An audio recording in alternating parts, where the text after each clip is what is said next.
plusieurs tables rondes, hein, donc une première consacrée aux questions juridiques. Ensuite, nous aurons une table ronde consacrée à la description. Et puis cet après-midi, deux temps. Tout d'abord, une table ronde sur la valorisation et un dernier temps qui sera un temps de restitution des ateliers. Alors, on a bien compris qu'un certain nombre d'entre vous vont devoir partir plus tôt pour prendre le train. Donc, on va nous essayer déjà de faire une première restitution. Mais ce qu'on souhaitait vous proposer, c'était éventuellement, d'ici à la fin de l'année, faire un webinaire auquel donc, vous pourrez tous vous connecter et participer, qui sera l'occasion peut-être d'avoir un retour d'expérience de votre part par rapport aux 2 journées, à ce que ça vous a apporté, ce que vous attendiez, ce que vous y avez appris. Et puis également, à cette occasion-là, on complétera avec on reviendra également sur cette restitution des ateliers. Et puis surtout, on parlera de l'avenir et de comment maintenant, sur la base de tous ces échanges qui sont riches et passionnants, comment on s'organise, quel sera le prochain événement, quels seront les prochains films que nous présenterons lors de futures rencontres. Et ben voilà, je laisse la parole à Joël pour présenter cette première table ronde. Et je vous souhaite à tous une excellente journée.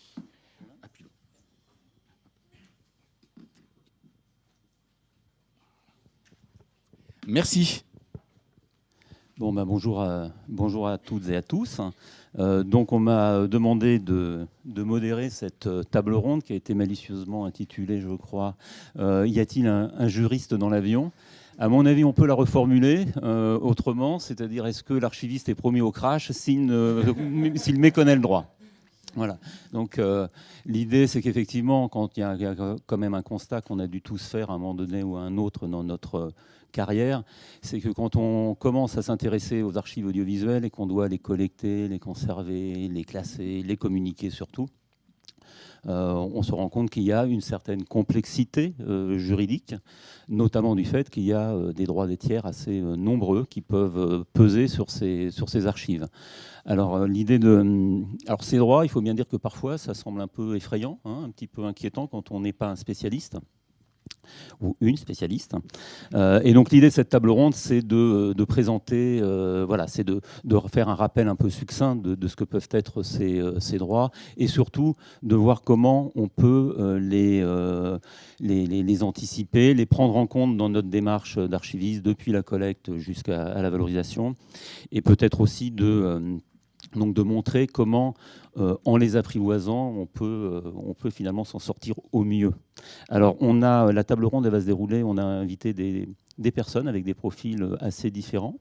Donc, l'idée, c'est que déjà des collègues de Cyclic, donc d'une institution patrimoniale, vont nous expliquer comment ils procèdent pour justement cette collecte et intégrer la question juridique dès l'amont. Donc là, on est sur un exemple, un retour d'expérience. Donc il y a Rémi Pailloux qui est responsable chef du pôle patrimoine au Cyclic, qui nous expliqueront, hein, pour tous ceux qui ne connaîtraient pas encore, ce qui m'étonne, la Cyclic. Et puis Jean-Benoît Pechberti qui est lui chargé donc de la collecte et de la valorisation. Donc on voit que là il y a les deux qui sont accolés, on l'a pu le constater hier, hein. Voilà. Et donc, je ne trahis pas les faits en disant que vous n'avez pas une formation juridique initiale, hein, plutôt histoire, ingénierie documentaire, technique cinéma pour toi, Jean-Benoît. Et puis l'autre partie, mais j'espère que ce sera assez dynamique et qu'on va pouvoir mélanger les paroles, c'est Anne-Laure Stérin, qui est donc chargée de cours à Paris, hein, Panthéon-Sorbonne, et qui est spécialiste du droit d'auteur, du droit des images et du droit de... Voilà. Et qui a surtout dans son profil quelque chose d'important, c'est qu'elle conseille les non-juristes sur ces questions-là. Voilà. Et donc l'idée, ce sera pour peut-être que vous puissiez effectivement tout à l'heure nous rappeler un peu rapidement les droits qui n'auront pas éventuellement été évoqués par nos collègues de Cyclic. Et surtout, les organisateurs avaient fait remonter et demandé à des collègues de faire remonter des situations, des cas pratiques rencontrés. Et donc, Anne-Laure a bien voulu se prêter au jeu.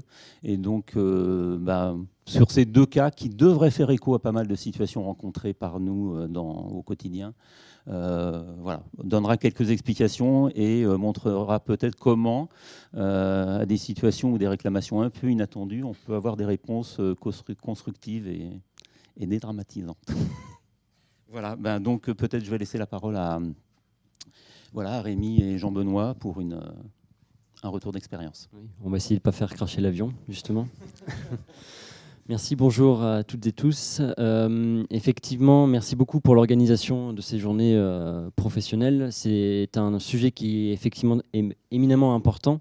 Comme l'a rappelé Joël, nous ne sommes pas juristes, donc ce sera une présentation, on va dire, sans prétention, qui se fera en 2 temps. Tout d'abord, une présentation de nos missions pour bien comprendre que les documents et les outils que nous avons créés, que ce soit les différents contrats, nous permettent de mener à bien nos missions. Et quand je dis nos missions, ce n'est pas uniquement les missions du pôle patrimoine. Il faut comprendre que le pôle patrimoine est intégré à une agence régionale et que cette agence régionale a aussi des besoins et des besoins différents de celles du pôle patrimoine. On parle ici de diffusion, de réutilisation des images, d'intégration dans des œuvres ou d'aide à la production littéraire ou cinématographique. Donc c'est beaucoup de besoins qui s'accumulent et des outils ont donc été créés à la création du pôle patrimoine.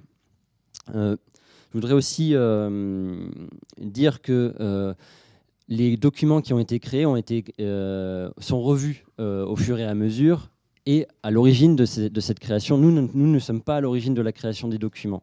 Donc effectivement, on n'a pas posé de cahier des charges. Ce n'est pas nous-mêmes qui avons réalisé le cahier des charges. Je vois Julie Guillaumeau qui est dans la salle, qui pourra, elle, peut-être répondre sur l'origine et la genèse de cette création.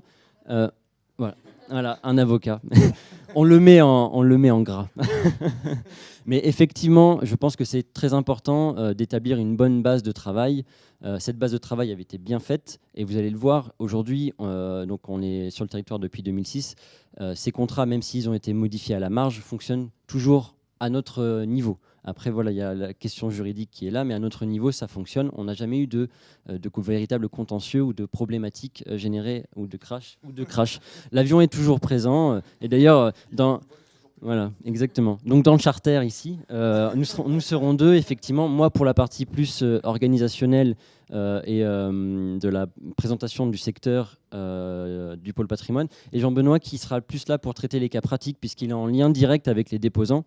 C'est un élément fondamental. Ok, il y a des documents, ok, ils sont solides, mais c'est de l'humain que nous gérons. Et la question administrative et contractuelle, et vous le savez, j'en suis persuadé, est un élément fondamental. C'est à ce moment-là que va se dessiner la stabilité du rapport entre la structure et le déposant. Même si le déposant a envie de déposer ses fonds, les contrats peuvent faire peur, et nous sommes là pour faire en sorte de les rassurer et de les accompagner au mieux. Et d'ailleurs, cet accompagnement se fait à l'instant T où ils signent les contrats, mais aussi se fait dans la durée au pôle patrimoine. Et je ne l'ai pas intégré, donc je le dis maintenant, au pôle patrimoine, il y a une personne qui est dédiée aussi à l'accompagnement des déposants et qui va aussi les rassurer ou modifier à la marge les contrats. Un contrat, certes, est signé, mais il peut y avoir des avenants à ce contrat. Bref, j'avance un peu dans la réflexion, mais je trouve ça important de le dire dès maintenant. Donc la présentation de 2 parties, avant tout l'agence cyclique, et deuxième partie, on va revenir sur les contrats qui sont au nombre de 3 voire 4. Il y a 3 documents de base qui sont un reçu provisoire, donc un inventaire, un contrat de dépôt et une convention de cession de droit, et une licence d'utilisation que nous avons récemment créée pour toute utilisation extérieure à notre document. Donc les 3 premiers contrats sont directement faits avec le déposant, et le dernier contrat ou document administratif, si on pourrait l'appeler comme ça, est plus fait avec les personnes qui vont réutiliser les images et donc font le lien avec une sorte de cercle vertueux pour nous éviter toute procédure juridique. Sur la partie cyclique, comme les images parlent mieux que les mots et comme on est dans un secteur audiovisuel, on a prévu un petit teaser et je vais directement le lancer.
Donc voici pour l'émission de Cyclique dans son ensemble. On va plus rentrer en détail sur le pôle patrimoine. J'espère que vous avez bien la musique en tête justement.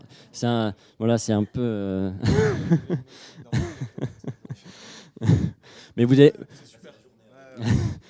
Désolé pour ça. Donc on se lance et effectivement, vous l'avez vu, donc la partie patrimoine, la partie archive est accolée à un ensemble de missions et donc on fonctionne tous en une synergie. On essaye d'éviter le silo, même si il y a forcément des choses qui se font par silo, mais la synergie et la transversalité, qui est un mot qui découle un peu dans tous les services, sont obligatoires aujourd'hui, quoi. Donc pour la partie mémoire filmée régionale.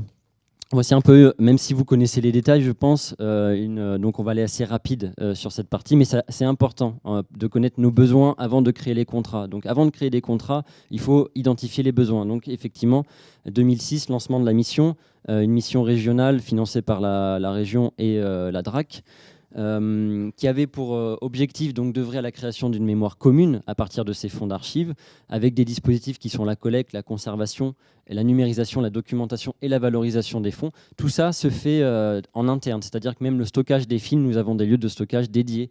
Et donc, dans les contrats, c'est aussi spécifié, ces parties-là. Effectivement, dans le contrat de dépôt, il est bien dit que le déposant nous dépose sa copie, mais que nous, on a un système réfrigéré qui permet de conserver la copie, pas ad vitam aeternam, mais en même temps, voilà, qui respecte les conditions données par notamment les structures nationales. On respecte les consignes. Donc l'action, c'est de faire comprendre comment le territoire aujourd'hui a vécu et vit aujourd'hui, de créer à partir de ces supports et de transmettre aux plus jeunes générations ou même aux anciens.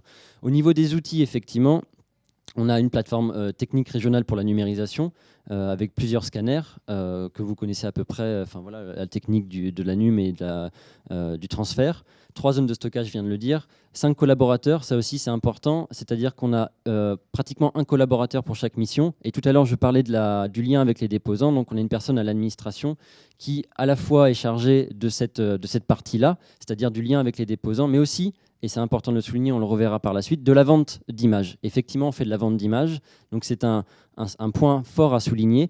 Mais cette personne étant en lien directement avec les déposants et avec les personnes qui vont par la suite réutiliser les images, elle peut directement retourner vers le déposant pour demander l'autorisation à ce déposant de savoir si on peut réutiliser les images dans tel ou tel contexte. Et enfin, un outil qui est central à nos actions, c'est une base de données Diaz. Hier, il y avait Stéphanie Ange pour Ofnibus qui était présente, donc qui est la coordinatrice du réseau Diaz Interregio.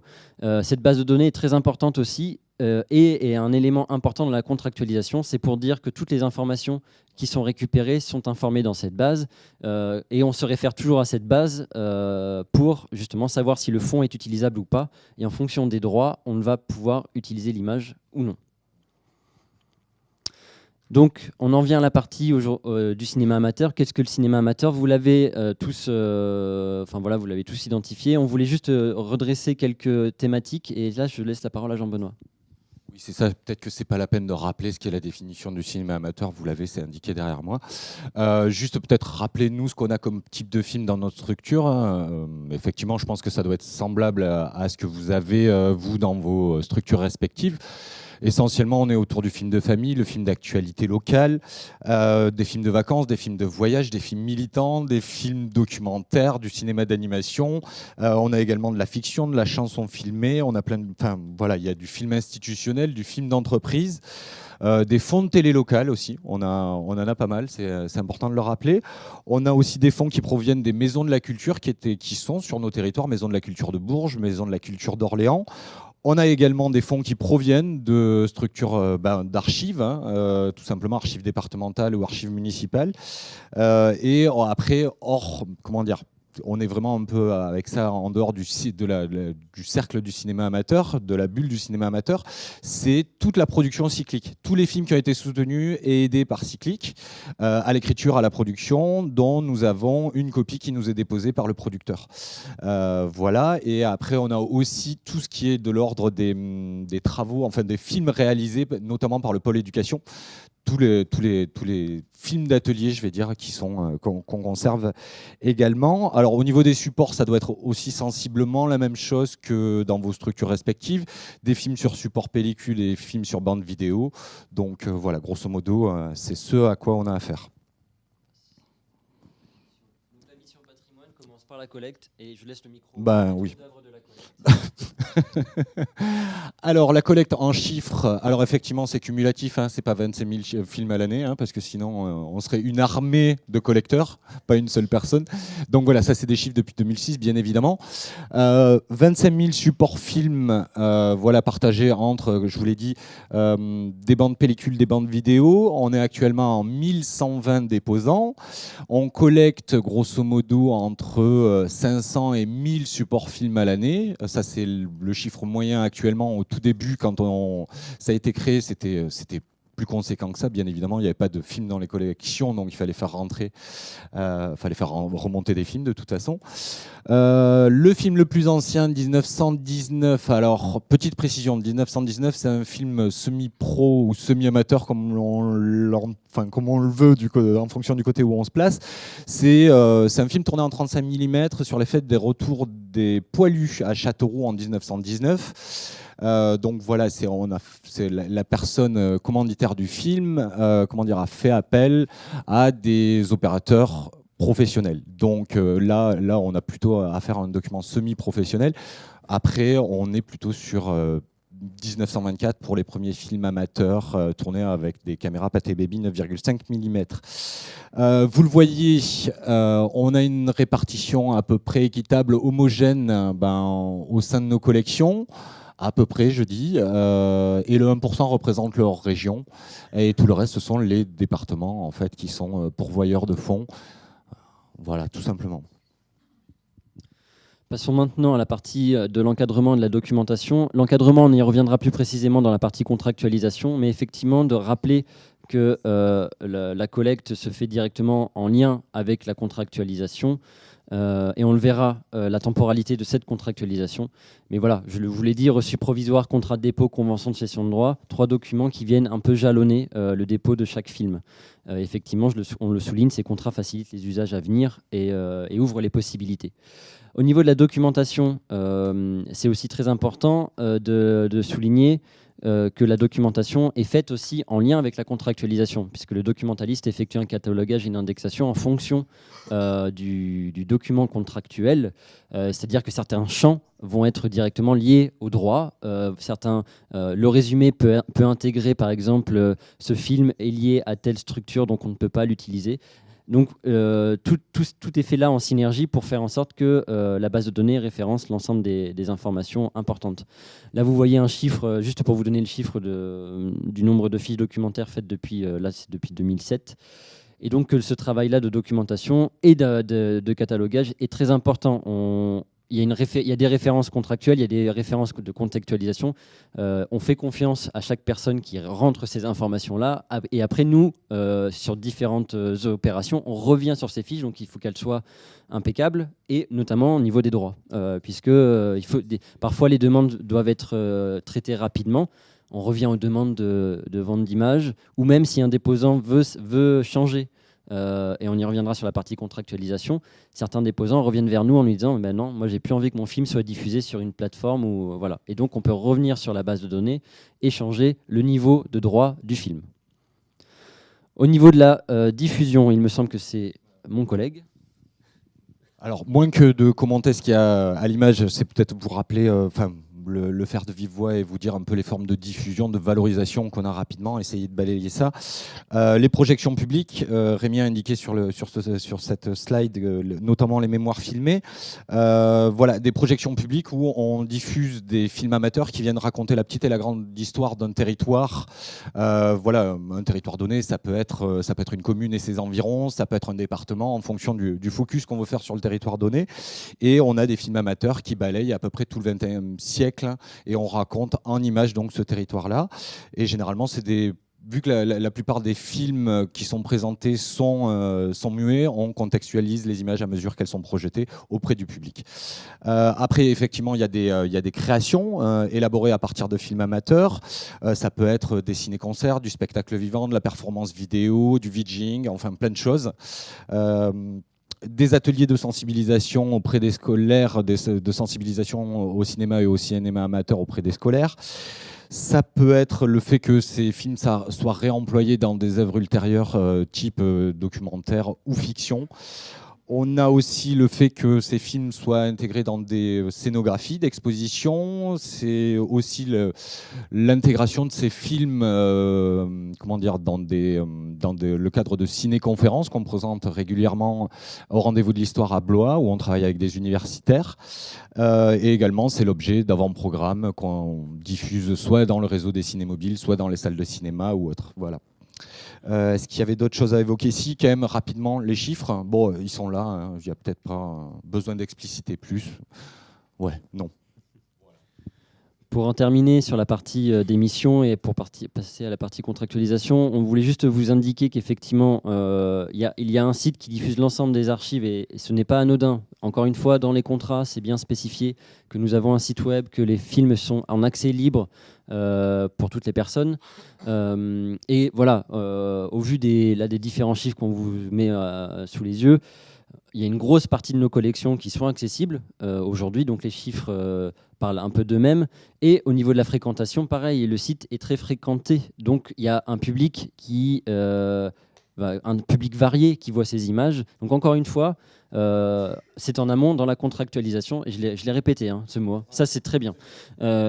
Mais en tout cas, c'est en amont qu'il faut réfléchir à, à solidifier justement ces documents pour faire en sorte que toutes ces utilisations puissent voir le jour. Au niveau de la typologie des films accessibles sur le site, vous voyez, c'est des films très, très hétérogènes en fait, qui peuvent parler à tout le monde. Et le dernier jalon, c'est la création des nouveaux récits. Donc nous-mêmes, nous créons en interne des programmes. Donc il faut qu'on soit béton sur les contrats aussi. Et depuis peu, il y a un espace professionnel sur le site qui est complété par des résidences qui sont menées par des réalisateurs qui viennent et qui sont soutenus avec un fonds d'aide. Donc en fait, les outils tous ces outils contractuels nous permettent de faire ce genre de choses, d'avoir cet espace pro, de vendre des images et à la fois d'accompagner les réalisateurs pour créer de nouveaux projets. Et on en vient à la contractualisation sur cette deuxième partie. Donc, est-ce qu'on contractualise en toute liberté? Ça, c'est la question qu'on se pose et je pense que Anne-Laure pourra nous répondre. On s'est nous-mêmes posé la question. Effectivement, contractualiser, c'est tout un, je pense, un savoir-faire, une volonté. Mais la contractualisation, c'est avant tout de se dire, alors on ne parle pas de... tout à l'heure, en fait, il faut savoir qu'on est dans le même hôtel avec Anne-Laure, on s'est croisés au petit déjeuner, on était en train de réviser nos slides et en fait, on a parlé de statut privé et statut public et Anne-Laure nous a dit non, le film est toujours dans un statut privé, donc... Et donc, juste vous signaler que quand même, le film amateur est créé dans une sphère familiale, donc dans une sphère privée, et qu'il passe quand même dans une sphère publique. Et donc, c'est cette contractualisation-là qui nous permet de le diffuser par la suite dans cette sphère publique. S'il n'y a pas contractualisation, il n'y a pas de protection des œuvres, et donc, forcément, il y a un déséquilibre sur ce rapport de force qu'il peut y avoir entre une structure et un déposant qui vient chez nous. Donc, comment on contractualise ? Eh bien oui, le plus simple, c'est de faire appel à un avocat. Donc on a fait appel à un cabinet, le cabinet Baron Heidenbone. Alors je ne sais pas si j'écorche le nom, mais en tout cas, voilà.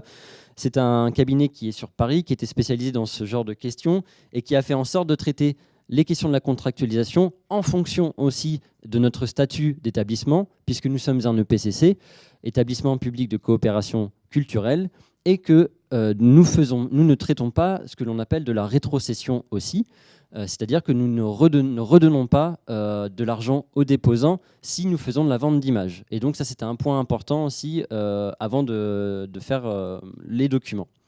Et la finalité, donc, c'était d'avoir une base de travail stable pour la numérisation et toutes ces actions par la suite, et de créer un climat de confiance.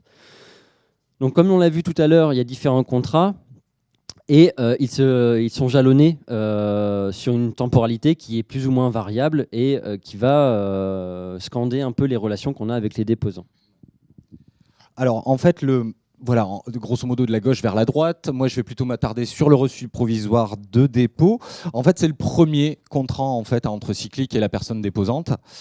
C'est rempli en 2 exemplaires le jour de la collecte avec la personne. Soit on se rend au domicile de la personne ou des personnes, soit elles viennent directement aux archives régionales du film à Issoudun.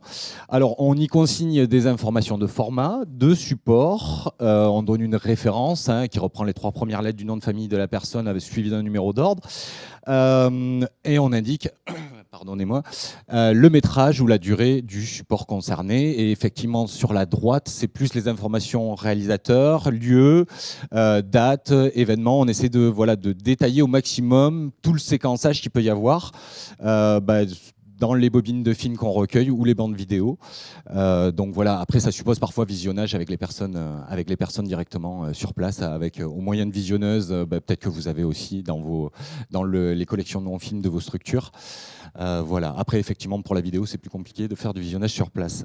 Alors, ça, je vous disais donc, premier contrat, le reçu provisoire. Après, il y a un autre document mais qui est non contractuel, rempli aussi le jour de la collecte. C'est évidemment la notice biographique. Pour nous, c'est très, très important, même si on est en dehors de la contractualisation, puisque c'est là où on recueille le maximum d'informations sur la personne qui a tourné ces images et sur sa trajectoire de cinéaste amateur. Et je vous le disais tout à l'heure, quand on présente les films au public, c'est généralement de manière...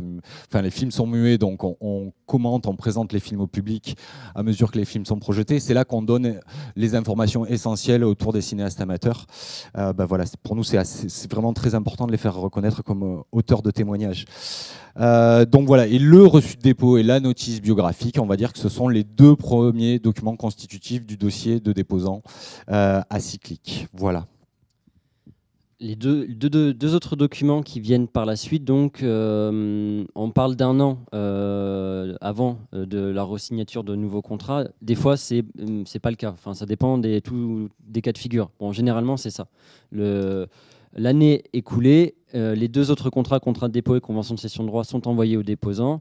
Et on le verra plus en détail, mais pour le coup, il y a une réciprocité. Ils sont envoyés au même titre que les films qui ont été numérisés.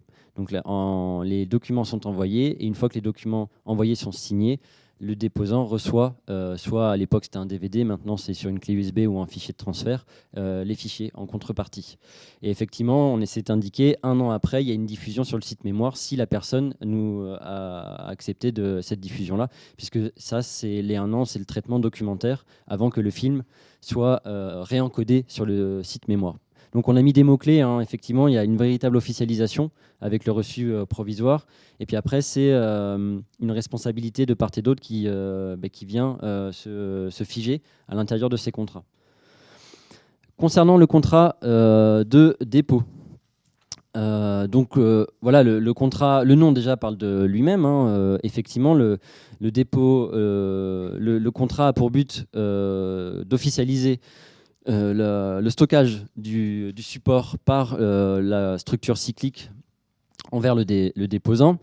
Le contrat de dépôt stipule que le déposant nous fait confiance et nous dépose ce support, et que Cyclic, en ayant la mission de service public de cette protection, se charge de ce stockage et a les capacités de le faire. Donc voilà, l'article 2 le reprend très bien. L'article 1er, il faut savoir que ça reprend la date du dépôt et de l'inventaire, donc du reçu provisoire. Encore une fois, il y a une synergie des contrats et on peut toujours se référer au reçu provisoire pour justement, puisque lui-même est annexé au contrat de dépôt le jour où il y a signature. Concernant les articles suivants, donc la conservation, comme on vient de le dire, la conservation se fera dans les locaux de Cyclic. Il est bien indiqué que l'agence se charge à la fois d'avoir un taux d'humidité et une température stable, voilà, et à niveau pour stocker ces supports. Le stockage se fait à Issoudun, je vous l'ai dit, et c'est très important de le souligner. Il y a là, à ce moment-là, une responsabilité qui s'engage, et donc au niveau des détériorations, malgré le fait que Cyclic possède les lieux de stockage et que logiquement il n'y a pas de problématique, il y est bien indiqué quand même dans les responsabilités que Cyclic va se dégager en plus ou moins sur la partie si jamais il y a un rendu en fait du film. Donc effectivement, il peut y avoir des dégâts causés lors de la conservation des supports, mais il peut aussi y avoir des dégâts causés. Là, je parle par exemple s'il y avait des projections extérieures sur les supports, des projections réelles avec les projecteurs, ce qui est aujourd'hui rarement le cas. Jamais. Au début, il y a eu des projections extérieures et effectivement, on en est un peu revenu en privilégiant le support numérique.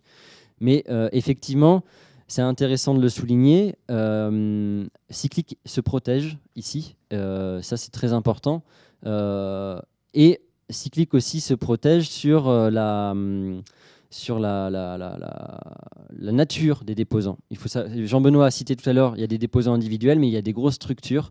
Et donc parfois, nous recevons des gros fonds. Et donc la responsabilité aussi indique, en lien avec l'article 7, qui là n'est pas à l'image, qu'effectivement, si le déposant, en dessous de 3 ans, souhaite récupérer ses fonds, il y a un tarif qui va lui être facturé par rapport aux différentes actions qu'on a effectuées sur les supports. Donc on en a parlé hier soir, c'est vrai qu'on a un peu réfléchi à cette question. Dans les faits, ça n'est jamais arrivé, mais encore une fois, c'est de la protection, parce que Maison de la Culture de Bourges, 1100 films, si on avait tout catalogué, tout numérisé, ça fait une longue session de travail.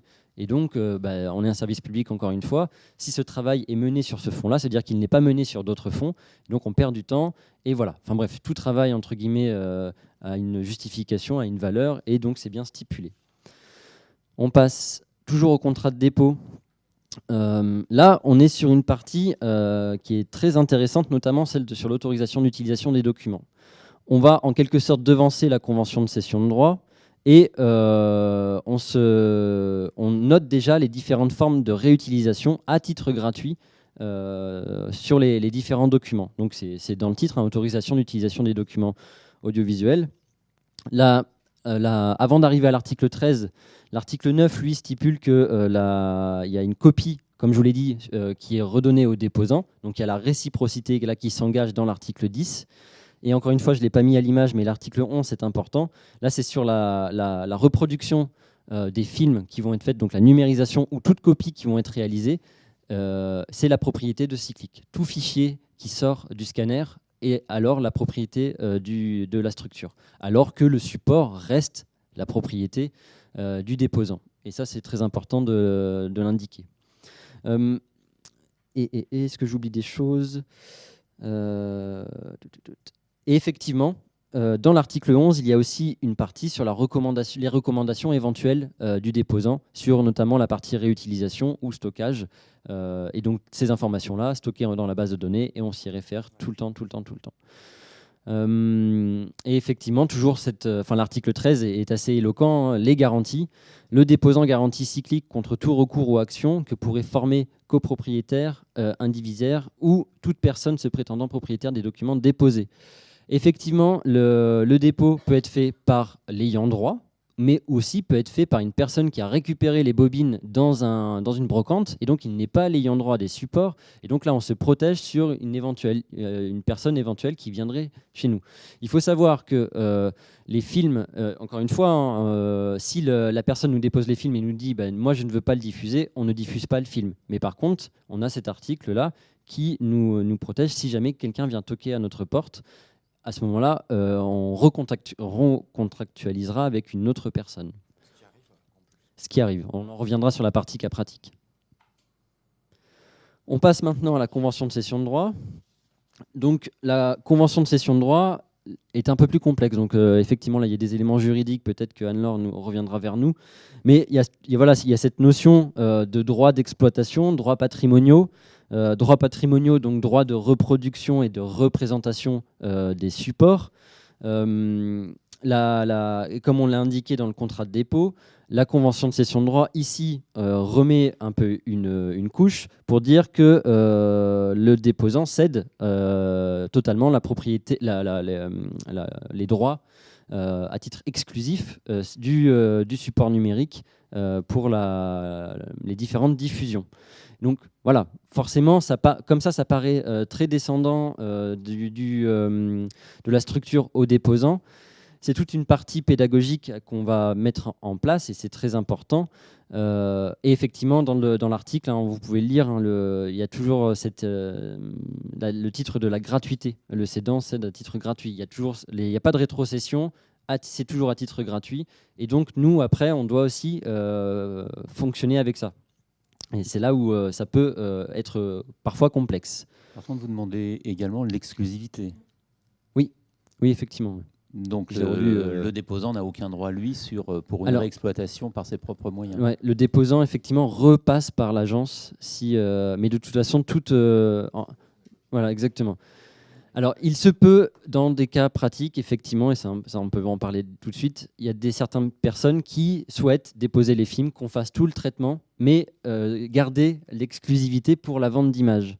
Il y a eu un cas, alors Julie peut-être pourra aussi en parler, notamment Maison de la Culture d'Orléans, il y avait eu cette problématique. On n'a pas finalisé la contractualisation, mais c'est Pierre Muller, il me semble, qui avait soulevé cette question.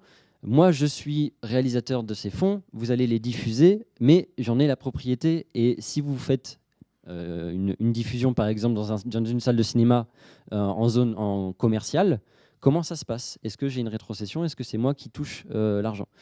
Et là, effectivement, il y a un affinage des contrats, pourquoi pas sur un avenant ou quelque chose comme ça, pour identifier que Mais en général, on essaye, avec cette pédagogie, de montrer que c'est complexe et que, sauf si c'est à la marge, en fait, le à la marge, c'est souvent sur des personnes qui elles-mêmes sont porteurs d'une œuvre entière, réalisateurs et qui sont réalisateurs entre guillemets professionnels, alors que les cinéastes amateurs, eux, sont plus là sur l'attente d'un retour, d'une réciprocité, d'un support.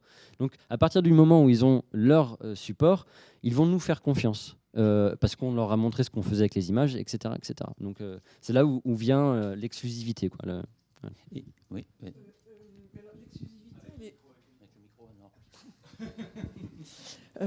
L'exclusivité, là, elle est accordée par le déposant qui donc cède ses droits d'utilisation, y compris dans le cas d'une utilisation non commerciale.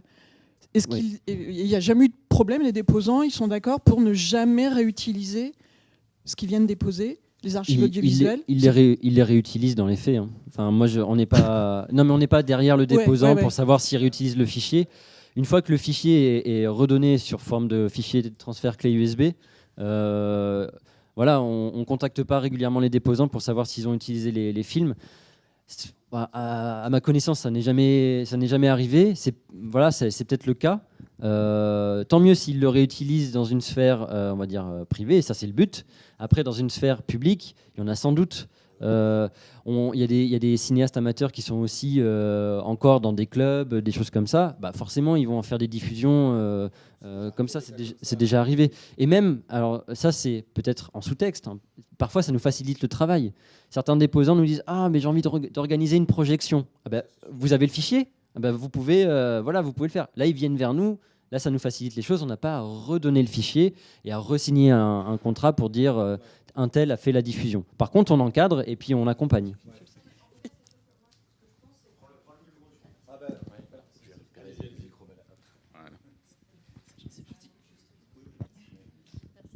Oui, non, en fait, en tout cas, pour avoir effectivement été là au moment où les contrats sont arrivés, moi, je pense que c'est parce que le cabinet Baron a proposé une session à titre exclusif et que c'est resté comme ça. Mais en soi, ça pourrait être une session à titre non exclusif, ce qui est le cas, je pense, dans la plupart des institutions. Et ça suffirait, je pense, pour la plupart des usages qu'en fait Cyclic. Donc ça fait peut-être partie des des révisions qui pourraient être faites un jour. C'est pas un problème en soi, c'est juste que ça m'étonne un peu que tous signent comme ça sans se dire je m'interdis de faire quoi que ce soit, Alors, y compris par exemple verser ce que vous leur restituez sur clé USB. S'ils veulent aller le mettre sur YouTube, ils peuvent plus là. Oui, non.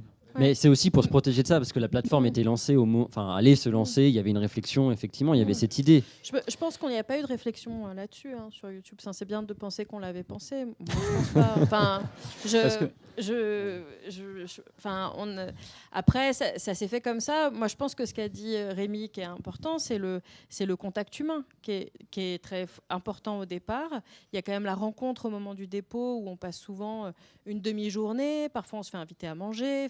Je veux dire, il y a quelque chose qui se met en place.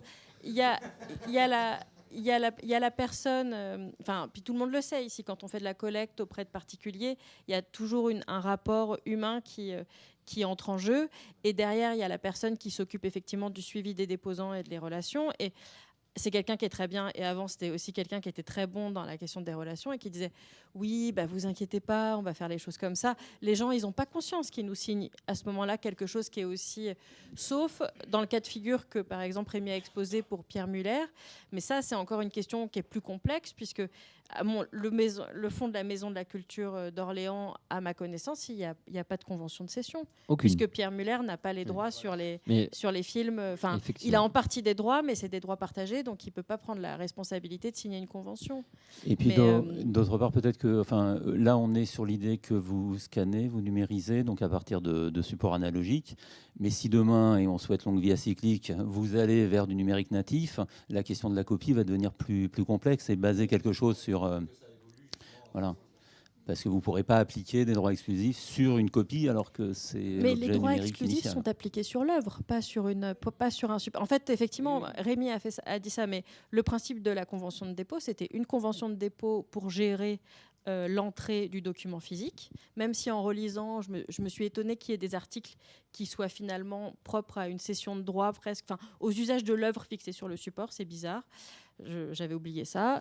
Et une convention de cession qui, par contre, s'occupe du traitement de l'œuvre et d'une cession de droit sur une œuvre.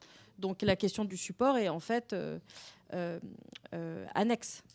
Oui, c'est vraiment ça. Je ne fais que répéter ce que vous venez de dire, mais le contrat de dépôt dit voilà, j'ai ces bobines ou je ne sais pas quoi et je vous les dépose, mais alors, vous avez le droit de rien faire tant que je ne vous dis pas. Qu'est-ce que moi, en tant étant réalisateur ou je ne sais pas quoi, qu'est-ce que je vous autorise à faire sur l'œuvre qui est dans ces bobines que je vous dépose. Ouais, c'est deux choses séparées. Et pour info, on pourrait rassembler tout ça dans un seul document. Juridiquement, c'est pareil, oui, mais c'est plus lisible peut-être de faire deux contrats différents. Et puis, parfois, le contrat de dépôt est signé alors que la convention de cession de droit ne l'est pas, tout simplement pour la protection des supports et effectivement après les cessions de droit. Oui. Mais au fond, ça permet que si la convention de dépôt tombe, la convention de cession est encore valable. A priori, je crois que les deux documents ne sont pas... Oui, c'est bien ça.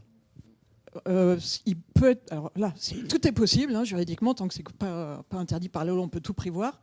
Je ne sais pas, parce que je suis curieuse de voir quelle va être la durée du contrat de dépôt, mais on peut très bien dire et prévoir et anticiper déjà dans le contrat de dépôt, dire je vous dépose ça pour une durée de X années, sachant qu'à l'expiration de cette durée, qui sera peut-être renouvelable ou pas, ou modifiable, je récupérerai tout ce que je vous ai déposé. Ou c'est à durée indéterminée, mais je pourrais récupérer ça en plus de la copie numérique. Alors on peut divulgacher déjà, mais c'est pratiquement à durée indéterminée. En fait, c'est la durée d'une œuvre. Pour la cession des droits. Pour la cession des. Ouais. Voilà. Mais par contre, pour le contrat lui-même, c'est vrai que j'ai pas indiqué. Il faudrait revenir sur le contrat de dépôt. Il faut revenir sur le contrat de dépôt. Je ne l'ai plus en tête. Peut-être que Julie, tu t'en souviens. Oui. Il me semble de mémoire, pour l'avoir lu, que le contrat de dépôt précise que c'est renouvelable par tacite reconduction. Donc il y a une durée, mais renouvelable. Je me souviens plus de la question de la durée, mais cette question du dépôt, elle est très intéressante dans une assemblée comme celle-ci, parce que je pense que c'est très rare. Et dans une collectivité, on nous encourage plutôt à faire un don. Tout le monde fait des dons manuels dans cette salle, je pense. Donc c'est vraiment une spécificité de Cyclique qui a aussi peut-être été choisie parce que c'était un levier pour que les gens acceptent de faire le dépôt. C'est-à-dire qu'il n'y avait pas... On leur disait... Enfin, moi, je me souviens très bien des arguments que j'ai employés maintes fois. C'est de dire, au fond, vous avez un placard partagé à Issoudun et ça reste à vous. C'est à Issoudun, mais c'est encore à vous. Alors que... Par exemple, je sais que c'est le cas dans les mairies ou dans les départements, on est plutôt sur des dons. Et à la BNF et à la direction du patrimoine cinématographique du CNC, aujourd'hui, c'est le don qui est privilégié et qu'on nous demande de privilégier parce que les agents comptables veulent qu'en fait, il y ait une valeur qui soit rentrée dans les actifs des établissements. Et il me semble aussi que, quand même, que les contrats avaient été construits avec des bases de travail, notamment avec la Cinémathèque de Bretagne qui avait elle-même des contrats existants et effectivement il y avait une synergie aussi sur cette base-là. Oui, de toute façon, Cyclique a beaucoup bénéficié du fait que la création, elle date de 2006, à une époque où il y avait déjà un travail très considérable qui avait été fait par la Cinémathèque de Bretagne et où eux, ils ont démarré pour le coup vraiment, en tout cas en construisant les choses au fur et à mesure. Et c'est vrai que la Cinémathèque de Bretagne avait été un modèle, et notamment le fait de ne pas faire de reversement aux ayants droit, c'était un choix par rapport à l'usine à gaz que semblait être la rétrocession d'argent en Bretagne. Et donc, dès le début, on a voulu ne pas avoir à gérer ça. Alors, comme le temps tourne... Oui, on a juste une dernière slide. Effectivement sur d'autres articles qui revient un peu sur ce qu'on s'est dit, hein, mais sur le respect de l'œuvre. Effectivement, Cyclique s'engage à respecter les recommandations éventuelles faites par le cédant, donc ça on l'a déjà dit, pour assurer le respect du droit moral si après annexé. Mais le cédant accepte tout de même les interventions techniques ou de la manipulation sur l'œuvre au niveau de la restauration et de l'intégration du son, etc. Par exemple, hier soir, on a bien vu que pendant la projection, la plupart des films étaient resonorisés. Alors, soit peut-être que le son était déjà dans le film, mais la plupart du temps, on accole un son à un support. C'est déjà une certaine forme de manipulation. Même si on fait du montage, c'est-à-dire que si on diffuse une pastille sur Facebook de telle et telle durée, c'est une manipulation puisque l'œuvre est tronquée. Et puis après, donc, on en vient à l'article 6, contrat sur les supports et les copies. On en revient à ce qu'on a dit. Donc, Cyclique est le seul propriétaire des copies effectuées à partir des documents audiovisuels remis en dépôt. Et donc, il en est le seul à disposer et peut donc décider. Et là, voilà, c'est surligné et c'est bien indiqué. Donc, le prêt, la location, la vente, etc., en partie ou en copie, etc. Et effectivement, il y a toujours Cyclique qui se réserve le droit de refuser certaines pratiques. Et ça, c'est le cas. Et on va peut-être pouvoir y venir dans la slide. Le document est terminé, mais on voulait faire une dernière partie justement sur les cas qui sont arrivés, notamment la pédagogie aussi amenée par Jean-Benoît. Oui, peut-être la pédagogie, l'accompagnement. Parce que parfois, il faut bien dire que produire un contrat juridique rédigé par un juriste, ça peut être un norme, on ne voudrait pas. Ça peut être parfois. En tout cas, moi, j'ai des juristes de collectivité qui nous ont produit un contrat quasiment imprésentable. Enfin, c'est juste effrayant. Et donc, on a essayé de réécrire tout en se posant la question de savoir si cette réécriture avait la même valeur juridique. Mais en essayant d'avoir des mots qui étaient, alors de mettre les mots un peu importants, hein, exploitation, etc. Mais est-ce que ça a une valeur ? Alors, ça c'est vraiment c'est super important. Il ne faut pas chercher à jargonner, à se dire ça va perdre. Si ça fait plus juridique et si personne n'y comprend rien, ça sera mieux. Non, mais un contrat, c'est un accord entre deux personnes. Et un bon contrat, c'est un accord que les deux personnes comprennent, elles signent en connaissance de cause et elles sont contentes de signer en connaissance de cause. Donc dès lors qu'on parle français, tout va bien. Et s'il n'y a pas le mot exploitation, s'il n'y a pas le mot droit, enfin si droit d'auteur, peut-être que si en tant que réalisateur de la vidéo, il faut peut-être mieux quand même que... Mais du moment qu'on comprend de quoi il s'agit, que le titulaire des droits exprime clairement ça, qu'il n'y a pas d'ambiguïté, il n'y a pas de possibilité de marge d'interprétation, bah nickel. Et donc c'est mieux si ça jargonne pas, effectivement. Alors, dois dire que le vôtre m'avait semblé pas trop jargonné, donc j'étais content.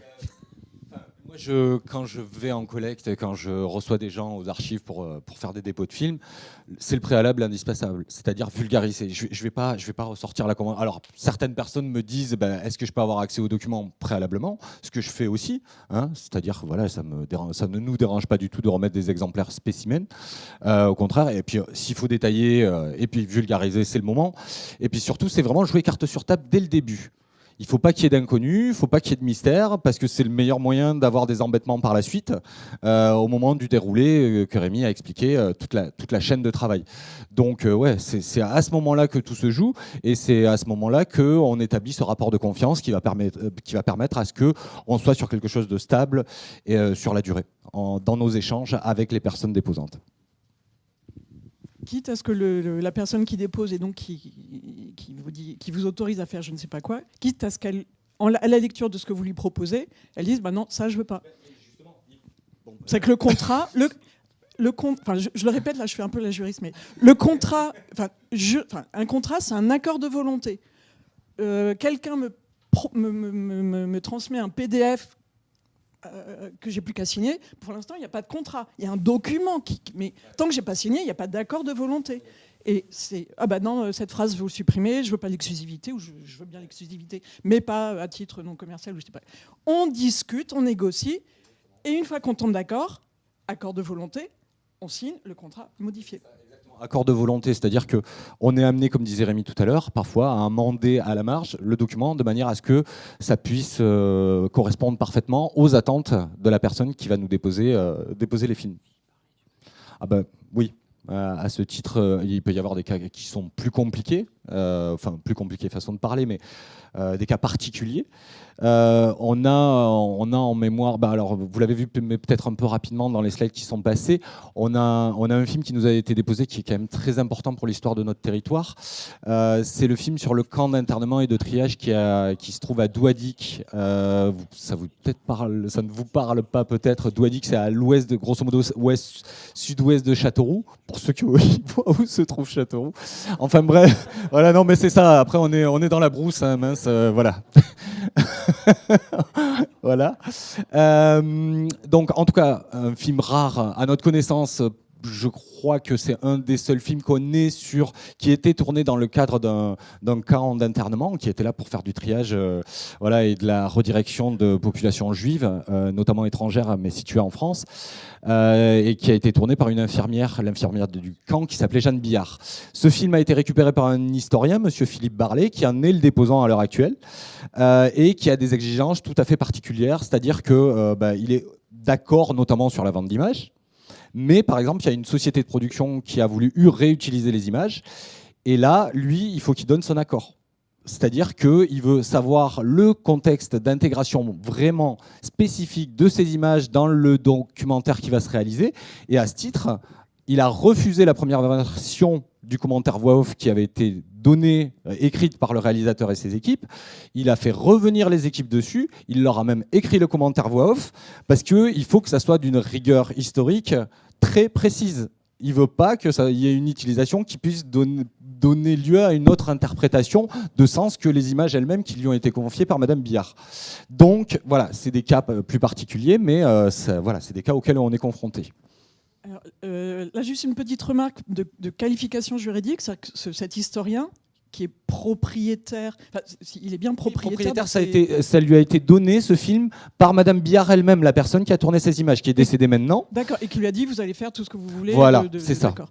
Ah oui, donc il est à la fois propriétaire de la bobine, on va dire, et puis titulaire du droit d'auteur, oui. Ayant droit de la réalisatrice qui lui a dit, je vous autorise à... Et à ajouter dans la description, l'exemple, c'est qu'il y a une valeur sentimentale. C'est qu'il est attaché à la personne Jeanne Billard, il a beaucoup travaillé avec elle, et Jeanne Billard lui a fait promettre. Il y a un sentiment d'attachement à ce document. D'accord.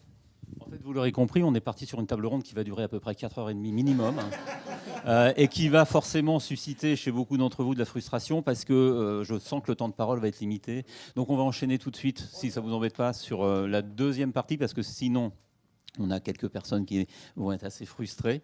En tout cas, on espère que ça crée de l'envie. Pour reprendre ton expression, hein, Olivier. Donc, peut-être effectivement... Et du désir, oui. Donc peut-être revenir, du coup, enchaîner sur la seconde partie à Anne-Laure, et peut-être qu'effectivement vous fassiez un rapide panorama donc du coup des droits. On en a aperçu quelques-uns, mais peut-être un peu nous les reformaliser rapidement, et puis qu'on puisse aborder les deux cas pratiques qu'on vous avait soumis.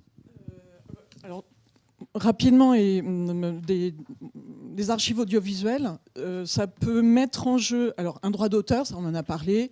En matière d'archives audiovisuelles, ça va être le réalisateur, la réalisatrice. Si c'était des écrits, par exemple de la correspondance ou des manuscrits, ça serait l'écrivain, l'auteur des textes. Des archives audiovisuelles, ça peut mettre en jeu des droits voisins. Des droits voisins. Alors, il y a un support que je vais fournir. Alors, ça ne sera pas un gros support, mais je récapitulerai un peu ces droits-là, ce qu'on va dire dans la suite de la table ronde. Donc, deuxième catégorie de droits qui peut être mise en jeu par l'utilisation d'archives audiovisuelles, des droits voisins.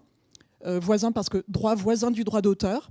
La réalisatrice, elle a tourné le film, elle est autrice de son film, de son œuvre. Ont des droits voisins d'autres personnes qui sont d'une part la personne physique ou morale qui a produit le film, et c'est le producteur de l'enregistrement audiovisuel qui a des droits voisins. Et puis deuxième catégorie de titulaires de droits voisins éventuels, ça peut être ce sont les interprètes. S'il y a des chanteurs, des danseurs, des comédiens, alors film d'amateur en famille, a priori pas, mais s'il y a, un spectacle qui est tourné, qui est filmé, là il y a des interprètes qui ont des droits voisins parce qu'ils interprètent une œuvre. Donc droit d'auteur, droit voisin. Troisième type de droit qui peut être mis en jeu, c'est le droit au respect de la vie privée. Alors, le film d'amateur, quelqu'un qui raconte plein de trucs, peut-être qu'il va parler, il ou elle va parler de sa vie, mais peut-être de la vie du voisin. Et c'est pas, on va pas pouvoir diffuser ça de façon trop large. Tout dépendra de conditions dans lesquelles il faut respecter la vie privée. Lié à ce droit au respect de la vie privée, le droit à l'image de la personne et le droit à la voix de la personne, ce sont des attributs de la personnalité. Et lorsqu'on voit quelqu'un sur une archive audiovisuelle, et si c'est une archive sonore, si on l'entend, cette personne a un droit sur son image, on la voit, on la reconnaît, et on l'entend. Donc là, il va falloir penser à contractualiser, pas simplement avec les auteurs, mais aussi les autres personnes qui ont été filmées. Droit d'auteur, droit voisin, droit au respect de la vie privée dont relève le droit sur l'image et le droit sur la voix. Quatrième catégorie de droit, le droit des données personnelles, le RGPD. Le nom, le prénom, l'âge, la date de naissance, le métier, l'adresse, tout ça, ce sont des données personnelles et on ne peut pas diffuser ça n'importe comment. Il y a des règles, et ce sont le RGPD et la loi française qui fixent les conditions dans lesquelles on peut ou pas communiquer ça et puis en permettre la réutilisation. Bon, il y a pas mal d'autres droits, mais vous les trouverez dans le support. Le droit au secret des affaires, par exemple. Il y a une directive récente, 2016, et une loi récente, une loi française en 2018, qui ont institué le droit au secret des affaires. Et il est interdit de révéler des informations qui présentent une valeur économique pour... c'est souvent des entreprises, mais ça peut être le secteur public aussi. Il y a plusieurs catégories de droits. Et donc, ces différents types de droits, il va falloir se poser la question de, tiens, j'ai une archive audiovisuelle. Est-ce que... Alors, je vais la numériser, d'accord, elle m'a été donnée ou déposée, mais qu'est-ce que je vais pouvoir en faire après ? Il va falloir que dans la convention, le contrat de cession de droit, je vérifie que droit d'auteur, avec qui j'ai fait une convention de cession en tant qu'auteur, est-ce que j'ai besoin de faire un contrat avec les interprètes et ou le producteur ? Vie privée, qu'est-ce que ça va me limiter ? Et ces droits se trouvent différemment mis en jeu suivant que l'archive audiovisuelle que je reçois relève de la catégorie d'archives publiques ou de la catégorie d'archives privées. Et ça, ces deux catégories, archives publiques ou archives privées, elles sont cruciales. Il faut vraiment, on commence par qualifier le caractère public ou privé de l'archive. Alors là, bon, est-ce que j'ai besoin de préciser ou... Alors là, dans le support, je vous mettrai un texte rédigé d'une page et demie à peu près qui vous détaille ce qu'on a le droit de faire en matière d'archives privées ou publiques, communiquer et permettre la réutilisation. Une archive privée, alors c'était l'objet de notre petit déjeuner ce matin, on s'est rencontrés là-dessus. Un film tourné dans le cadre d'une famille. Une famille, ce sont des personnes privées, c'est pas une personne publique, c'est pas une institution. Et ben, ces personnes, la personne qui va filmer ça, elle élabore, dans le cadre de sa famille, de sa vie privée, une archive privée. Et cette archive va rester privée tout le temps, même si elle est donnée à une structure d'archives publique. C'est une archive privée parce qu'elle a été élaborée dans une sphère privée. Elle devient peut-être propriété publique, mais c'est une archive privée et ça détermine des conditions de est-ce que j'ai besoin d'autorisation ou pas. Alors que, par opposition, sont des archives, relèvent de la catégorie d'archives publiques, tous les documents qui sont élaborés dans le cadre d'une mission de service public par une collectivité, l'État, peut-être une structure privée, mais qui a, dans le cadre de sa mission de service, de l'exercice de la mission de service public qui lui a été confiée, là, tous ces documents, archives intermédiaires et puis définitives, ces archives, lorsqu'elles vont être versées aux services compétents, elles sont archives publiques. Et un exemple trivial pour bien mettre le doigt dessus, je ne sais pas, supposons que j'envoie un courrier à ma caisse primaire d'assurance maladie. C'est la correspondance, c'est moi qui ai écrit. Oui, mais la caisse primaire, qui est une structure chargée de mission de service public, reçoit ce document dans le cadre de sa mission de service public. Donc, ce document que moi, personne privée, j'ai écrit, la caisse primaire détient ce document. Pour elle, c'est pas pour elle, mais ce document est une archive publique. Sauf que, manque de peau, il y a des données personnelles, sensibles, ma vie privée, donc elle va pas pouvoir en faire n'importe quoi. Mais ce document relève de la catégorie archive publique. Et ça, c'est vraiment... je dirais, il faut commencer par identifier archive privée ou archive publique pour ensuite dérouler le raisonnement de qu'est-ce que je veux pouvoir faire. Et est-ce qu'il y a une situation particulière pour les agents producteurs d'œuvres dans le cadre de leur mission de service public ? Comment le dire simplement, on va faire court, parce que le droit d'auteur des agents publics, c'est une usine à gaz. C'est vraiment... alors, dans quel cadre ça pourrait se trouver supposons un agent public qui se trouve filmé... Bon, ouais. Je peux le dire comme ça, je vais... Non, mais non. Pardon, sacrilège. Si, c'est quelque chose qu'on avait évoqué en formation avec justement un avocat spécialiste du droit d'auteur qui était venu il y a un an ou deux nous faire une formation. Et on prenait mon exemple à moi, je produis des montages. Je produis des montages pour les projections publiques, pour des avant-programmes, pour autres, pour le site mémoire. Et en fait, j'ai un droit d'auteur sur ces montages-là. Et il me dit, vous pourriez même y accoler votre nom sur le générique de ces montages. Chose qu'on ne faisait pas. On mettait cyclique en général. Mais voilà. Pardon ? Eh ben voilà, mais moi je n'ai pas par habitude de les signer. Maintenant je le fais un peu plus, mais pas régulièrement, mais voilà.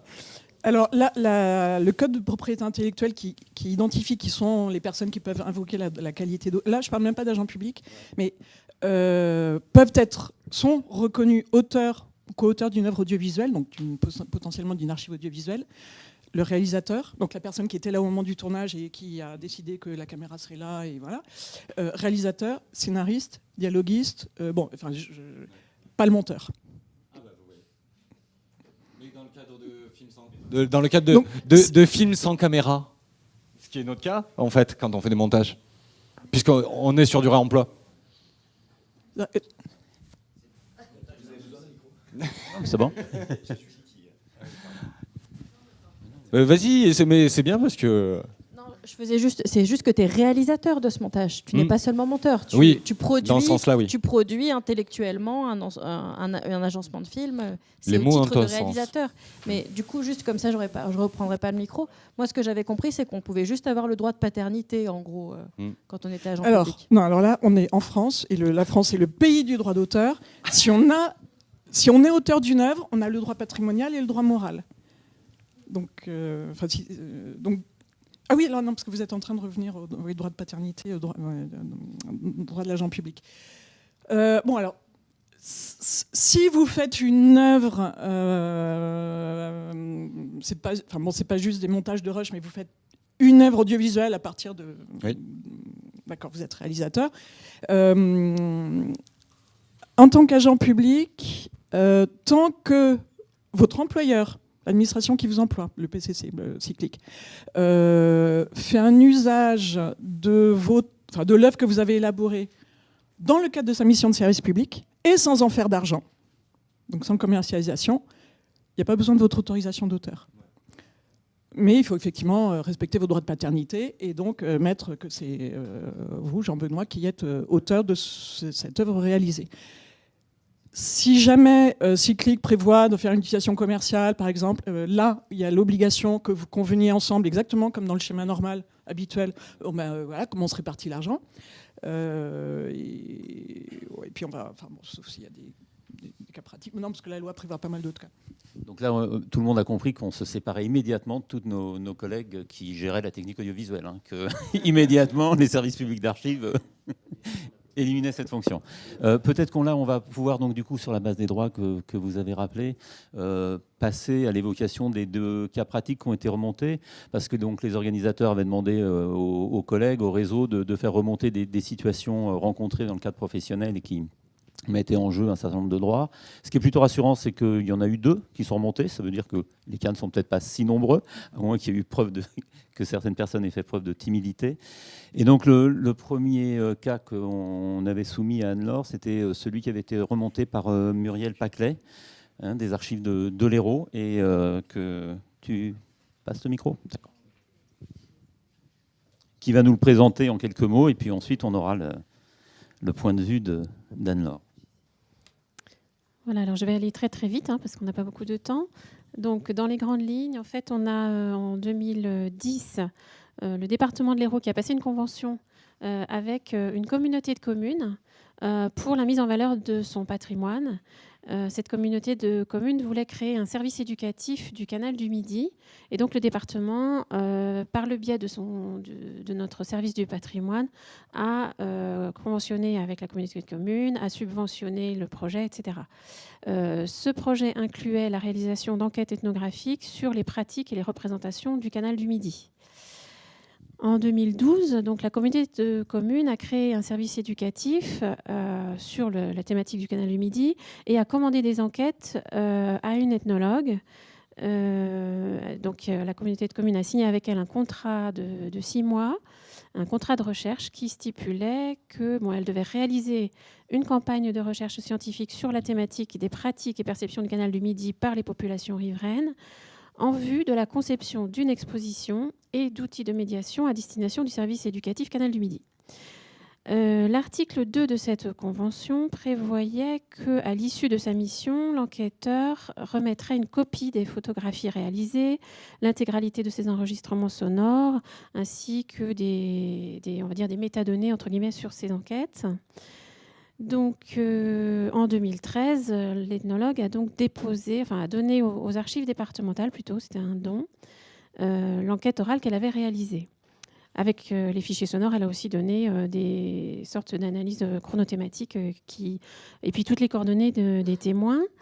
Mais a priori, moi, en 2021, je me suis intéressée à ce fonds, j'ai entrepris de le classer. Et à ce moment-là, je me suis aperçue que je n'avais aucun contrat de don signé avec l'ethnologue, entre les archives et l'ethnologue, et puis aucun non plus contrat signé par les témoins pour l'exploitation de leurs paroles. Donc, j'ai contacté cette ethnologue et en fait, elle m'a répondu. Alors, je cite parce que c'est quand même un petit peu croustillant. Elle réclamait, je cite, un strict anonymat la concernant, pas de nom, pas de prénom, pas d'éléments biographiques ou d'adresse postale, que ce soit au présent, au passé et dans le futur. Et elle souhaitait que soit indiqué étude menée, puisqu'en fait, elle nous remettait aussi une étude, elle avait remis une étude au département de l'Hérault, étude menée par un docteur en anthropologie Et elle terminait son mail en disant « Je vous remercie pour le respect de mes données personnelles au passé, au présent et dans le futur ». Donc en fait, moi je me suis tout de suite tournée vers le chef du service du patrimoine, qui à l'époque avait eu des échanges avec elle et avait signé la convention avec la communauté de communes, puisqu'il la connaissait, il avait toujours ses coordonnées, et donc il l'a recontactée. Et il lui a bien expliqué la situation, quelle était ma démarche, etc. Et il lui a aussi dit que techniquement, on pouvait conserver son anonymat, mais que ce serait pas simple et que, enfin voilà, c'était peut-être pas forcément la meilleure chose à faire. Bon, elle lui a répondu qu'elle allait réfléchir et qu'elle souhaitait quand même non seulement, enfin voilà, elle souhaitait quand même maintenir l'anonymat et que le rapport d'études soit aussi anonymisé. Donc moi, je me suis dit, je vais en rester là pour le moment. J'avais d'autres fonds à classer. Je me suis dit, j'arrête, je la laisse réfléchir et je reviendrai vers elle. Et puis voilà, on s'en est resté là. Alors là, moi, le réflexe, c'est déjà, bon, j'ai un peu repéré déjà des droits, mais déjà, est-ce que ces documents sont des archives privées ou des archives publiques?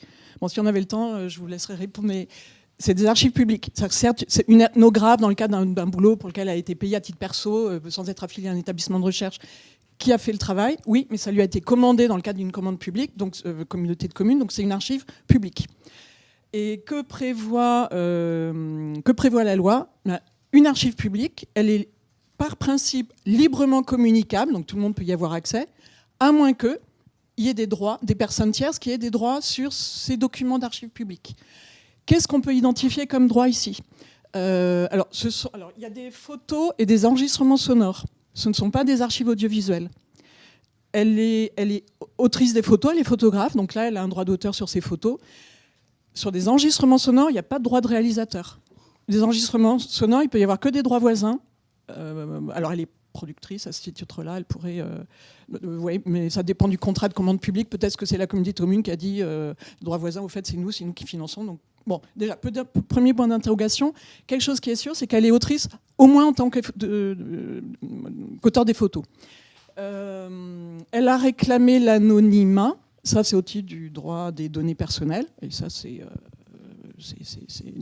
pas simple, mais il va falloir le respecter. Concrètement, évidemment, vous allez garder la trace du fait que c'est cette personne-là, prénom, nom, qui est l'ethnographe et qui a élaboré ces enquêtes, et pris ces photos et fait des enregistrements sonores. Mais puisqu'elle exige l'anonymat, parce que ça s'était mal passé à l'époque, bon, avec la structure qui avait passé la commande, il va falloir que vous respectiez ça. C'est-à-dire que quelqu'un qui arrive sur le site, si jamais c'est mis en ligne, et on va voir si c'est possible que ce soit mis en ligne, il ne faudra pas qu'on puisse faire une recherche ni retrouver son nom et son prénom. Vous le saurez localement, et quelqu'un qui vient sur place pourra le savoir, mais il ne faut pas que ce soit trouvable en ligne. Ça, c'est la chercheuse. Mais il y a des témoins. On les voit sur les photos et on les entend. Et il n'y a pas eu d'accord de la part de ces témoins. Ils n'ont pas donné leur accord, en tout cas dans les documents. Là, apparemment, ils n'ont pas... Lorsqu'elle a fait ses enquêtes, elle ne leur a pas demandé l'autorisation de quoi faire de ces photos, exactement. Enfin, Cyclique, faites comme Cyclique, c'est merveilleux. Hein, vous anticipez tout, vous prévoyez dans le détail ce qu'il faut faire ou pas. Enfin, c'est vraiment comme ça qu'il faut procéder. Donc là, les photos... Est-ce qu'elles vont être numérisées, mises en ligne? Alors, si vous respectez l'anonymat de la chercheuse, ok. Et puis, en tant qu'autrice, elle vous autorisa. Et clairement, elle est de bonne volonté. Ça ne la dérange pas, tant qu'on ne sait pas que c'est elle qui les a prises. Oui, mais les gens qu'on voit sur les photos, si vous le faites, vous savez que vous prenez un risque. Et peut-être personne ne va vous venir embêter les archives de l'Hérault, mais bon, c'est un risque à prendre. Enfin, c'est un risque, il faut savoir que c'est un risque pris. Et pareil sur les enregistrements sonores, qu'est-ce qu'ils racontent? Et là, c'est vraiment une histoire de contexte pour évaluer le risque.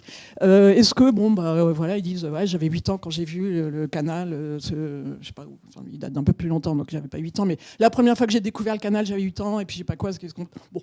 Du point de vue de la vie privée, c'est pas bien problématique.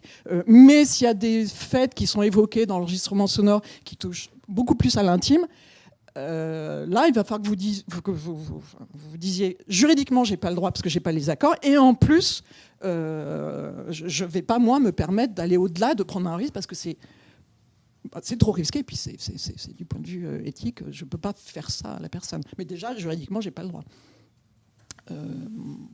D'accord. Merci. Non, parce que les organisateurs me font des yeux noirs pour me dire bon. Alors, en tout cas, merci beaucoup parce que je pense qu'en plus sur la partie témoignage, ça fait écho à pas mal de nos collections et qu'on a quand même tous beaucoup de témoignages oraux qui n'ont pas toujours été avec accompagnés de sessions de droit et d'autorisation de réutilisation. En tout cas, en Seine-Saint-Denis, c'est le cas. Peut-être qu'on peut. Ouais. Je dis pas qu'il faut pas le faire. Enfin, je suis pas. C'est jamais. On a tout le droit et on n'a jamais le droit. Mais il faut évaluer le risque. Et ça dit aussi qu'on a une forme de responsabilité, c'est-à-dire que quand bien même on aurait des droits sur ce qui peut être diffusé, sur le contenu, nous-mêmes en tant qu'archivistes, on a quand même une vigilance à avoir et tout n'est pas forcément... oui, et là, c'est là où les considérations éthiques interviennent. C'est peut-être que la loi ne vous interdit pas, vous avez toutes les autorisations. Oui, mais est-ce que les personnes ont donné leur accord en connaissance de cause? Est-ce qu'elles s'est aperçues que sur la photo ou dans l'archive, on voyait ou on entendait ça? Et là, vous dites, non, on ne peut pas. Décemment, on ne peut pas. Elle nous a autorisés, mais elle a... on ne va pas se le permettre. Alors avant qu'il y ait un accident cardiaque dans nos organisateurs, en fait, il y avait un deuxième cas qui nous avait été montré. Donc, Alan, peut-être que tu peux nous en dire quelques mots rapidement. Oui, il n'y a pas de souci. D'autant plus que c'est une histoire qui tient en 4 tomes, donc on a le temps. Voilà. Donc rapidement, Merci encore, Alan. Mais je sais, je me doute. Donc on a fait une collecte. Quelqu'un est venu nous apporter des films en disant qu'elle était propriétaire des films. Les films avaient été tournés par son père, qui était décédé, et elle souhaitait nous les donner. Donc on a fait les documents habituels pour le récupérer. On a fait un travail dessus pour les numériser. Et à part sa numérisation, on l'a fait revenir pour faire une contextualisation de ces vidéos. Et en fait, au cours et on les a aussi reconditionnés parce qu'ils étaient en mauvais état. Et en fait, au cours de la contextualisation, à force de discuter, elle a fini par nous dire qu'en fait, ce n'était pas son père qui avait tourné les films. En fait, elle avait été recueillie dans les années 40 par une famille. Et que c'était le père de la famille qui avait tourné ces films-là. Elle a récupéré les films dans les années 90-2000. Et donc aujourd'hui, elle nous les donnait, quoi. Sauf que dans la fratrie, il y avait 4 autres enfants. 3 étaient encore en vie. Donc à force de discussion, j'ai obtenu les noms. J'ai contacté les 3 qui restaient encore en vie. Et sur les 3 qui restaient en vie, il y en a une qui était en fait, c'est des histoires de famille. Donc elle était complètement opposée à ce que les films soient arrivés chez nous, à ce qu'on les ait numérisés, à ce qu'on puisse les réutiliser. Donc elle était vraiment bloquée sur tout. Et donc nous, on a discuté parce qu'on avait quand même engagé de l'argent dessus, à la fois pour les reconditionner, pour les numériser. On avait passé du temps dessus, donc pour nous, c'était vraiment une perte sèche, quoi. Et donc, à force de discussion, on a obtenu en fait de pouvoir conserver les films, de pouvoir les réutiliser, enfin les diffuser, ce genre de choses. Mais par contre, avec des droits assez stricts, la concernant elle, enfin la sœur encore, enfin l'une des 2 sœurs encore en vie, par exemple, les droits, c'était, elle ne voulait pas apparaître son image ne pouvait jamais être utilisée dans nos diffusions, et elle voulait aussi empêcher la diffusion de l'image de son frère décédé. Donc on a réussi à faire un contrat, on a obtenu des droits pour réutiliser tous les films, mais avec ce genre de conditions strictes, en sachant qu'elle apparaît très souvent dans les films. Donc je me retrouve si le jour où je voudrais le diffuser, je vais me retrouver à devoir caviarder énormément les bandes. Voilà. Alors ça, c'était le premier tome. Mince, le deuxième tome. Alors tout à l'heure, les enregistrements sonores à propos du canal du Midi, c'était des archives publiques. Et là, on a un exemple évident d'archives privées, des films de famille. Et alors que les archives publiques, c'est pas le service d'archives qui décide, c'est le service d'archives doit communiquer des archives publiques, sauf s'il y a des droits de tiers. Là, des archives privées, c'est le propriétaire des archives privées qui va, ici dans ce cas-là, c'est un don, donc il va se défaire de la propriété, il sera plus propriétaire de ces archives privées et qui vont toujours rester privées même si elles deviennent propriété publique. Là, les donateurs, la loi dit, c'est le propriétaire privé qui décide de qu'est-ce que le service d'archives auquel il donne, ou il dépose, c'est pareil, qu'est-ce que le service d'archives pourra faire. Et ça, même s'il n'y a pas de droit d'auteur, c'est peut-être que je vais filmer la table là, et ben en tant que donatrice ou déposante, je vais pouvoir dire, écoutez, vous le communiquez pas avant 10 ans, seulement à des chercheuses. Parce qu'en tant que propriétaire, c'est moi qui décide, parce que ce sont des archives privées. Alors, concrètement, là, vous pouvez que vous ranger à... la communication des archives, elles sont, communicables, consultables, et deuxième étape, est-ce qu'elles sont ensuite utilisables ? Vous ne pouvez les communiquer et ou en permettre l'utilisation à ceux qui ont pu les consulter que dans les conditions autorisées par l'ensemble des donateurs. Et s'il y en a un qui limite, c'est le plus petit commun dénominateur, c'est que vous êtes tenu... En sachant qu'en plus, j'étais trop gentil, c'est moi en plus qui lui ai donné tout pour qu'elle puisse refuser, parce que je voulais lui laisser tous les droits, qu'elle soit en connaissance de cause et qu'elle sache les droits qu'elle avait. Donc je lui ai même tout, il n'y avait qu'à cocher, donc elle a tout coché en fait. Et vous avez raison, parce que si vous aviez dit j'autorise la communication et l'utilisation de ces archives, c'est pas explicite. Peut-être que cette personne-là ne réfléchit pas et se dit voilà, ça va être dans la cave et puis personne viendra. Donc oui, c'est bon, mais c'est pas une autorisation qui serait donnée en connaissance de cause. Donc c'est à vous en tant que entre guillemets professionnel de lui faire prendre conscience que communiquer, ça veut dire quoi et à qui, et à l'expiration d'un certain délai ou pas. Et puis communiquer, ça ne veut pas dire permettre de réutiliser, donc réutiliser ou pas, commercial, pas commercial. Mais vous avez raison d'être explicite. C'était l'astuce du délai en fait. J'ai pas prévu le jour où elle va mourir de pouvoir les réutiliser et je l'ai pas prévu. Donc il faut que je la recontacte avant qu'elle passe à trépas pour avoir ce genre d'autorisation. Mais donc, par contre, effectivement, il y a quand même la nécessité d'éclairer les personnes sur leurs droits et sur leur possibilité de mettre des limites à l'utilisation des documents. Et je pense que là, on est vraiment dans notre responsabilité parce que, en réalité, en plus, on est souvent dans des relations interpersonnelles quand on crée cela. Il y a une relation de confiance, mais il faut penser qu'on est dans des institutions et que nous sommes nous-mêmes périssables. Donc, un jour... l'usage sera fait par une institution et nous dépassera. Donc même si nous, on est certain qu'on respectera la volonté des personnes, il faut que ce soit écrit, il faut que ce soit tracé pour que ça se perpétue. Et c'est ce qui figure dans les contrats que vous élaborez avec les déposants ou donateurs. Ouais. Alors là, on est pile poil dans les temps. La question, c'est est-ce que effectivement, on prend quelques minutes de plus pour un échange avec la salle ?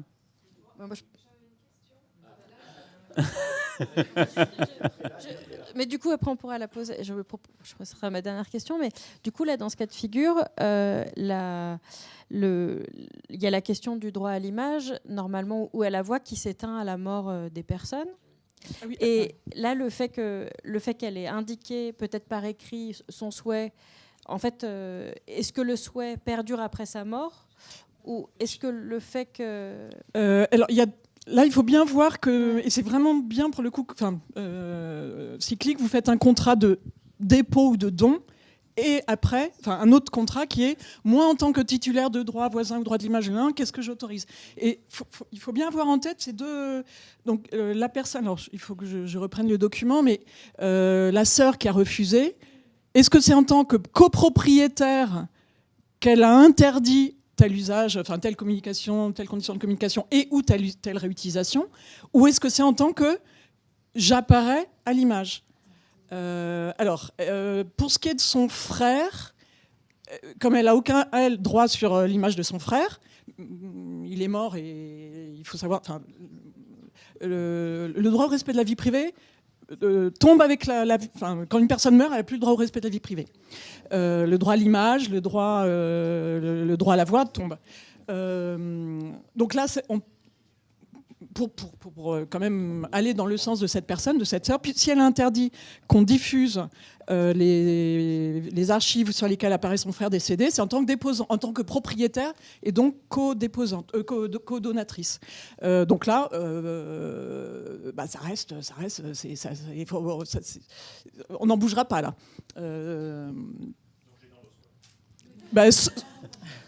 Ou alors, et ça peut être bien, de dire, voilà, pendant une durée de 30 années, ou la durée que vous voulez, ou que vous négociez avec la personne, 40 ans, 50 ans, 20 ans après ma mort, tout ça tombera, les interdictions que j'ai posées tomberont, et on pourra mais donc il faut bien...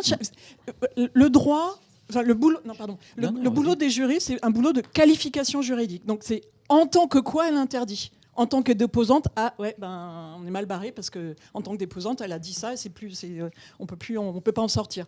En tant que titulaire de son droit de l'image, mais quand elle sera morte, il n'y aura plus de droit sur son image. Alors peut-être une dernière question.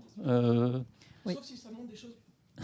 Sauf si ça montre des choses horribles, et là c'est plus du droit, c'est de l'éthique, et vous n'allez pas pouvoir montrer n'importe quoi. Céline Della-Savia des Archives du Tarn. Donc j'ai deux questions. La première, c'est sur le statut en fait des archives, parce que c'est pas très clair pour moi. Un exemple, un musée départemental, donc qui est public, organise une campagne de collecte de témoignages oraux, fait signer des contrats de cession, etc. Par voie de versement, ces archives entrent aux archives départementales. Pour nous, jusque-là, je parle de notre pratique, sur la base essentiellement du rapport de Georgette Helger, je pense, on s'est basé essentiellement sur ça. Ces archives-là, dans la mesure où les témoins n'étaient pas investis de mission de service public, mais uniquement la personne qui collecte, on les rangeait, c'était des archives au statut mixte. C'est-à-dire que ce n'étaient pas des archives publiques, dans la mesure où les témoins n'étaient pas eux-mêmes. Voilà, bon. Question à cet endroit-là. Non, c'est très clair. Dans la mesure où ces films ont été faits dans le cadre d'une mission du musée. C'est du son, pardon. Oui, alors audiovisuel ou sonore, mais ça pourrait être. Vous allez écrire, c'est pareil. Un document qui est élaboré dans le cadre d'une action de mission de service public, par exemple ici d'un musée public, ce qui a été élaboré, c'est une archive publique. Alors que c'est bien une personne physique, privée, qui a donc c'est une archive publique. Ouais. Et la loi dit, une archive publique, elle est communicable et réutilisable, sauf à respecter les droits des tiers. Il y a des témoins. Donc qu'est-ce que leur image, leur voix, leur vie privée, les données personnelles, il va falloir les respecter.